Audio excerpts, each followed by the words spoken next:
Good evening and welcome to the last semi-final of the Krypton Factor. Our contestants tonight are the winners of the last 4 heats, and tonight 2 of them will win through to next week's Krypton Factor final, where they will join Andrew Cox from London and Harry Evans from Guildford. So let's straight away start to build their Krypton Factors and go straight into the intelligence section. And tonight we're examining our contestants' perception, how they process information fed to them in the usual complex way. In a few minutes they're going to see a series of pairs of patterns. Most of those pairs will be identical, but 8 pairs will be slightly different. We want them to spot the 8 pairs that are not quite the same. So contestants, let me explain to you that each set of pairs is identified by a letter of the alphabet. For instance, if you see a pair like this, lettered A, then you will see that they are identical and you can dismiss those from your mind. But if you see a pair like this, lettered Z, then they are not quite the same and you should feed the letter Z into your consoles. We should finish up with 8 letters of the alphabet. So would you now put on your headsets, which will keep out any distracting sound from the studio here so that you can concentrate fully on what you're doing. Would you now turn to face your screen very quickly, because coming up now is the test.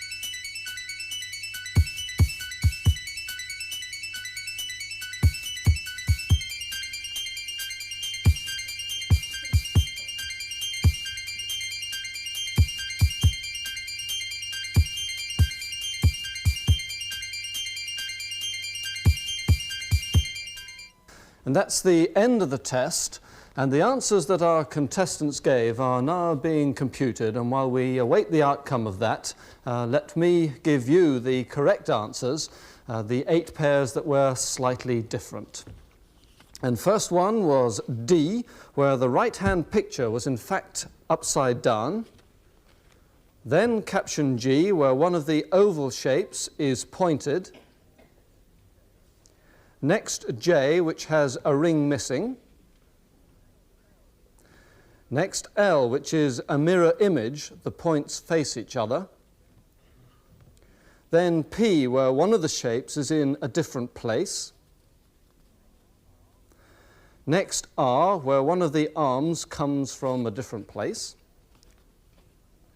Then U, where the wall is much narrower. And finally, X, where there is an extra stem on 2 of the trees. So the answer that we were looking for from our contestants was D, G, J, L, P, R, U, X. So let us now see how our contestants did. Let's look first to Barry Davis, and you got 3 right, the R, the G, the J, and the X. Next, Bill Ryan, you got 4 right, the D, P, R, and X. Charles Newstead, you also got 4 right, D, P, the R, and the U. And finally, Vincent Platt, you got 3 right, L, U, and X. So let's now put the scores into our scoreboard, and they're fairly simple. Bill Ryan and Charles Newstead both share top place with 10 points, and Barry Davis and Vincent Platt are in 3rd place equal with 4 points, so that at the end of the first round we have joint leaders with a maximum 10 points, Bill Ryan and Charles Newstead.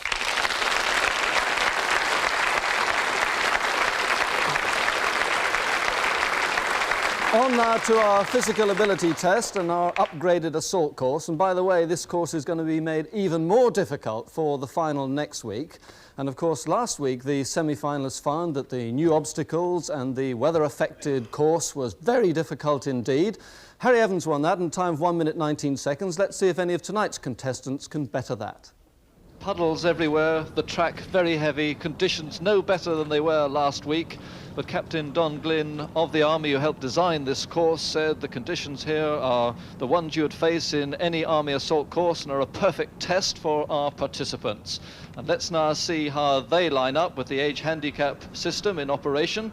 The youngest man in the outside lane, lane 4, Charles Newstead, age 24, starting from scratch. In lane 3, Barry Davis, who's age 31, a 12-yard advantage. In lane 2, Bill Ryan, age 33, a 16-yard advantage. And lane 1, Vincent Platt, age 38, a 36-yard advantage. And don't forget the stagger is taken into account. Let's go over to the starter now. Captain Glynn. Competitors, take your marks. Straight into the double ramp. This is one of the new ones you saw last week. Quite a vicious one. You need to cross to the other side. If you go too low, it'll be hard to recover. And they're all off neck and neck with Charles Newstead slightly in the lead. Now it's Bill Ryan in the lead. And Bill Ryan, of course, won his heat in the earlier rounds. So he is the favourite for this. And he's beginning to open out a lead as he goes across the duckboard, followed by Vincent Platt. And onto this seesaw, another one of the new ones. There's water under that, so you don't fall off it. He goes splashing into the 10-foot water jump and on up onto the ramp. Vincent Platt is in behind him and having some problems, but still with second place. But Bill Ryan in the amber tracksuit goes through this nasty bit now. 2 layers as he goes over, but he clears that low pole, which is the difficult one, and goes into the maze. In second place, it's Vincent Platt. Third, it's Barry Davis, but still in the lead is Bill Ryan as he comes into this gate vault.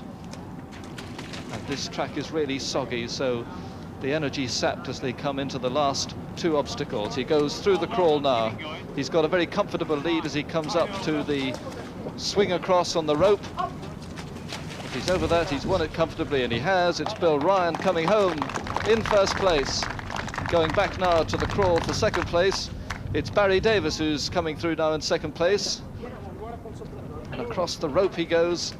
He gets across too. He'll come through in second place. But Charles Newstead has come adrift. Both of them have come adrift now on the ropes. They must go back and do it again until they get across. And Charles Newstead is the one who comes across in third place, which leaves Vincent Platt behind in fourth place. And the points break down there. Bill Ryan gets 10. Barry Davis in second place, 6 points. Charles Newstead, 4 points for third place. And Vincent Platt finishing last, 2 points. And let's put those points now into the scoreboard. After 2 sections then, we have Charles Newstead in second place with 14, but still the leader, Bill Ryan, or going out on his own now with 20 points.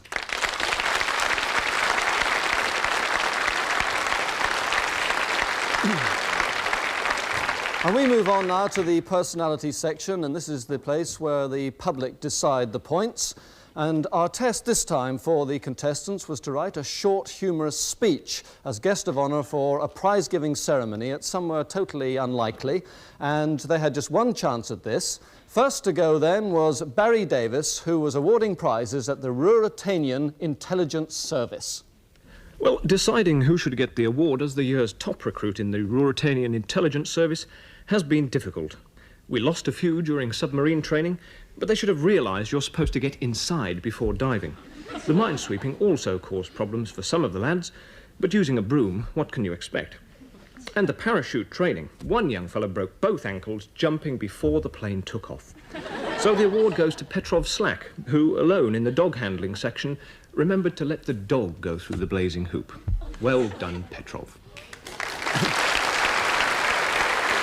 Barry Davis at the Ruritanian Intelligence Service. Now Bill Ryan, who's giving the awards at the Useless Inventions Convention. We have great pleasure in presenting the Groucho Marx Memorial Prize for Useless Inventions to Mr. Utter Nutter, whose efforts have bestowed upon mankind such dubious benefits as non-alcoholic whiskey, see-through clothes, hot ice cream, instant tripe, concrete balloons, bottomless carrier bags, disposable pound notes, and luminous saddles for nightmares, cold steam, and his greatest triumph, potato-flavoured crisps. Bill Ryan at the Useless Inventions Convention. Now Charles Newstead at the prize-giving day of the Mime Artists Guild. I'm very pleased to be here, Knight. But before I present your cups that you can take home and put on I would like to offer a little tentative advice. Oh, I hear you cry. Well, you may think it a bit but a nod is as good as if you really want to keep of your audience, go into radio and keep of the times. Charles Newstead at the Mime Artists Guild, and finally to the Vincent Platt at the Teddy Bears Races. Congratulations for what you have done. You've finished all alone. I'm glad to see somebody's won, because everyone's gone home. For every bear was entered today, but I'm sorry to say they've gone off with Yogi the boozer. If you knew what Rupert was up to in the woods today, he certainly deserves a prize. The little bears have whinged and whined, and apologies for Winnie the Pooh, who's done a whoopsie. Vincent Platt at the Teddy Bears Races, which completes the personality test. And as always, those recordings that you have just watched have been taken out and shown to the public throughout Great Britain, and they've been asked to judge them for their wit, personality and presentation. Here then are the results of the Scantel Market Research poll. 40% went for Barry Davis, so he gets 10 points. 29% went for Charles Newstead, he gets 6 points. 21% chose Vincent Platt, 4 points for him, and 10% went for Bill Ryan, so he gets 2 points. And those, as always, go into the master scoreboard to give us a very close situation indeed now, because we've got a tie in second place with Barry Davis and Charles Newstead on 20 points, but the leader is Bill Ryan, just with 22 points.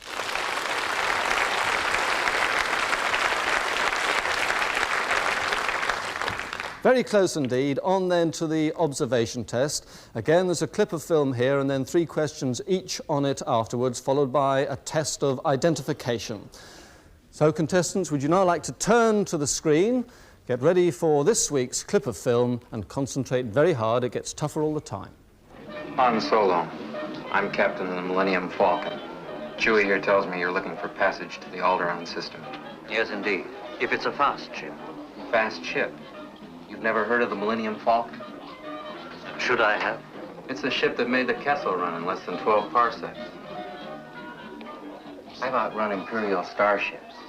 Not the local bulk cruisers, mind you. I'm talking about the big Carillion ships now. She's fast enough for you, old man. What's the cargo? Only passengers.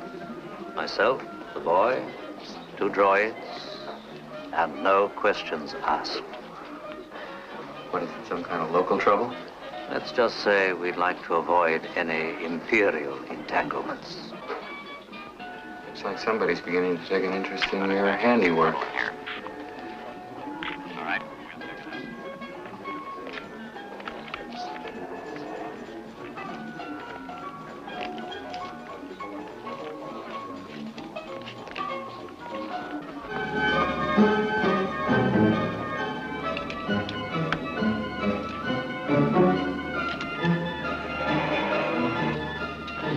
In, kid? Okay, stay sharp.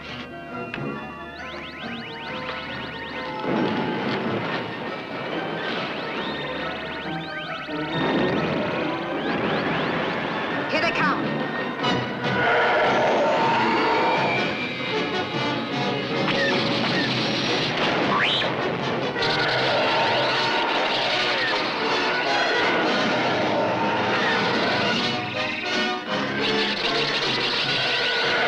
You're coming in too fast!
A clip there from Star Wars, not yet released, but due out around Christmas time. Coming up now, 3 questions each, 2 points for every right answer. Starting with you, Barry Davis, and first your either-or question. In the spaceship, who was the first person to put his headphones on? The captain or the boy? The captain. Correct, 2 points. Your visual question, what were the 2 objects on the table in the bar? A glass and an ashtray. Well, you're half right. It was a glass and a lamp, but you can have 1 point there for the glass. Your dialogue question, the spaceship made the Kessel Run in less than how many parsecs? 12. Correct. Bill Ryan, your either-or question. Who shot down the first enemy spacecraft? The captain or the boy? The boy. No, it was the captain. No points there. How many guards approached the captain in the bar? 3.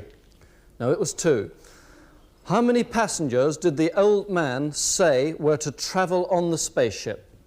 Well, him, the boy, and 2 dryers, was it? 4. 4 in all, you're saying. 4 is correct, 2 points there.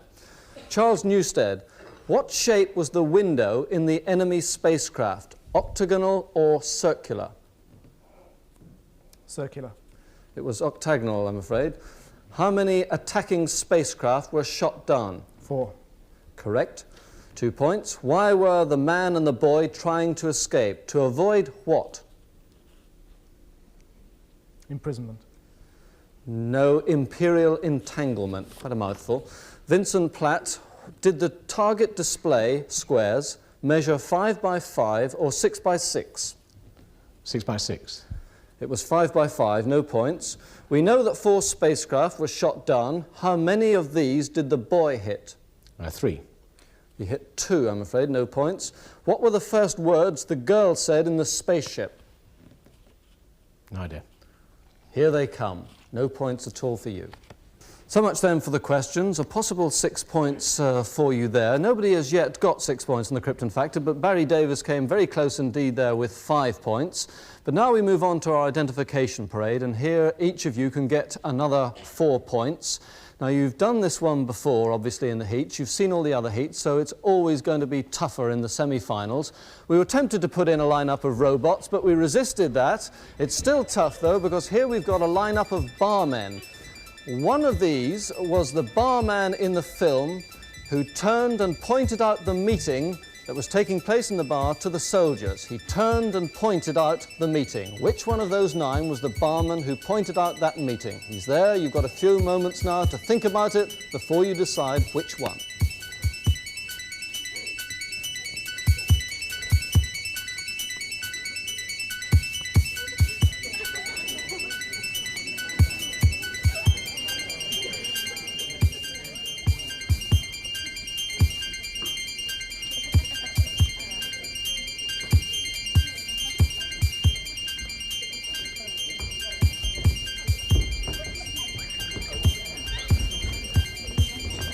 Now, as they line up for the last time, you are going to have to make your choice. Which one is the barman who pointed out the meeting to the soldiers? In a moment, I'll ask you to press the number on your indicator panels, which corresponds with the number of the barman here who pointed out the meeting to the soldiers. So are you ready? Will you press the button now? Well, you have all made your selections, so let us now check what you have selected. Barry Davis went for number 4. Could I ask barman 4 to step forward, please? Bill Ryan has gone for number 7. Would he step forward, please? Charles Newstead has also gone for number 7. And Vincent Platt has chosen number 5. Would he step forward, please? So which one was correct? We are now about to find out as I ask the barman in that film to make himself known.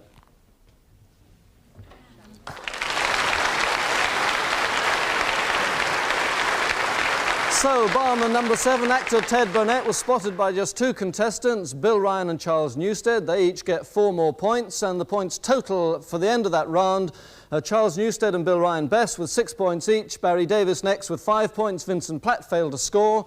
Those points we put into our scoreboard with just one round to go, and a very close situation indeed. It couldn't be better. Barry Davis has 25 points, Charles Newstead in second place with 26, Bill Ryan leads with 28 points, and 2 go through to the final, don't forget. So very exciting indeed going into the last round. General knowledge, plenty of points available, questions all the way to the end of the programme, 1 point for every right answer, a point deducted for an incorrect answer.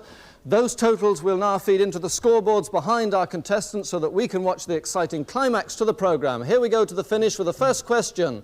What was prohibited by the 18th Amendment of the American, interrupted by Barry Davis? Alcohol. Correct, a point for you. Candy is dandy, but liquor is quicker. Interrupted by Barry Davis. Ogden Nash. Correct, another point. What did John Nash rebuild at Brighton? The answer is the Royal Pavilion. Who decreed a stately pleasure dome in Xanadu? Interrupted by Bill Ryan. Kublai Khan. Correct, a point to you. Which Venetian traveller wrote about his... Interrupted by Bill Ryan. Marco Polo. Correct. In polo, the sport, what name is given to the 7-minute periods of... Interrupted by Charles Newstead. A chucker. Correct. Chuck Berry had a hit in 1958 with Johnny B. What? Charles Newstead. Good. Johnny B. Good, correct. What precisely did Charles Goodyear invent? Barry Davis. Vulcanized rubber. Correct. Vulcan was the Roman god of what? Bill Ryan. Fire. Correct. Who was the Dutchman convicted of setting fire to the Reichstag in... Interrupted by Bill Ryan. Sorry, pass. Can you give me an answer? No. I'm afraid you lose a point there because you pressed the buzzer. It was van der Lubbe. What does the word lubber mean as in landlubber? Charles Newstead. Novice. Yes, we'll give you that point there. With panache means virtually the opposite of clumsy, but what originally was a panache? It was a plume of feathers. Who starred in the film Horse Feathers? Charles Newstead. Will Hay. No, the Marx Brothers. You lose a point. Where is Karl Marx buried? Bill Ryan. Highgate Cemetery. Correct, a point there. And with just under a minute to go, Barry Davis on 28 points, Charles Newstead on 28, Bill Ryan on 31. We go on. What was inscribed high over the gate of hell according to Dante? Abandon hope, all you who enter here. Next one. And yonder all before us lie, deserts of vast eternity. From which poem do these lines come? To His Coy Mistress by Andrew Marvell. Who was the mistress and lover of Dr. Crippen, with whom he ran away to America? Barry Davis? Quickly. Neve. Correct, Ethel Neve. Which city stands on the delta of the river Neva or Nieva? Bill Ryan. Leningrad. Correct. Which Len became General Secretary of the TUC? Barry Davis. Len Murray. Correct. Which county town stands at the head of Murray Firth? Charles Newstead. Cromarty. No, you lose a point. It was Inverness, and that's the buzzer for the end of this semi-final.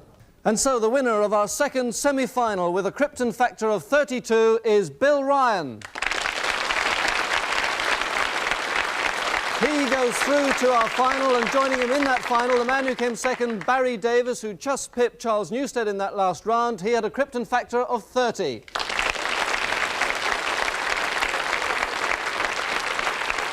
So, our congratulations to Bill Ryan and Barry Davis. They go through to the Krypton Factor final of 1977 next week, where they join Andrew Cox and Harry Evans. Promises to be very exciting. Join us next Wednesday. Good night.